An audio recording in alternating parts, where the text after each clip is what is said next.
नमस्कार, मी पायल. SB news Maharashtra channel मध्ये आपले स्वागत आहे. मी मच्छिंद्रनाथ चिंचोली, कृष्णा बाबुराव पांढरे, शेतकरी वर्गातून हे झाले आहे.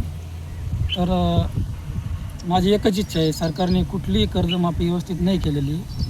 इथून पुढची जी कर्जमाफी आहे त्यांनी कशी करावं, ती पूर्ण क्लिअर मॅटर करून लोकांची 2 लाखापर्यंत सरसकट कर्जमाफी देण्यात यावं आहे. आणि त्याच्यानंतर याने आयला वेळकरचं नाव दिलं, पण त्या नावाच्या हिशोबाने याने असा कुठलाच मुद्दा क्लिअर नाही केला. एक पण शेतकरी त्याच्यात बसलेला नाही आहे. प्रत्येक शेतकरी 50,000 भरा, 1 लाख भरा, 1.5 लाख भरा. आता माझ्यावर कर्ज आहे 1,49,000.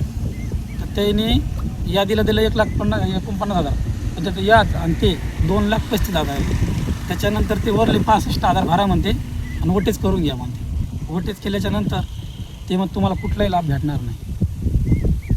याबद्दल तुम्ही शासनाला काय मागणी तुमची शासनाला? काही मागणीचं काहीच विषय नाही. आता हे आयला वेळकरचं नाव दिलं त्यांनी, पण कुठल्याच पद्धतीने चांगलं दिलं नाही. आणि नावाला बी कलंक लावला याने पूर्ण. असं त्यांनी नाव दिल्यासरशी पूर्ण 2 लाखापर्यंत कर्जमाफी करायला पाहिजे. आणि नाही दिलं पुढे काय करणार? पुढं काहीच नाही. धनगर समाजाच्या वतीने मतदान त्याला 2029ला एकही मतदान होणार नाही. आणि पूर्ण धनगर समाज तर एकही बसला नाही. समाज तर कुठलाच बसला नाही, म्हणजे धनगर समाजात म्हणून नाही, पण त्यांनी असं कुठलाही मॅटर असं क्लिअर केलं नाही.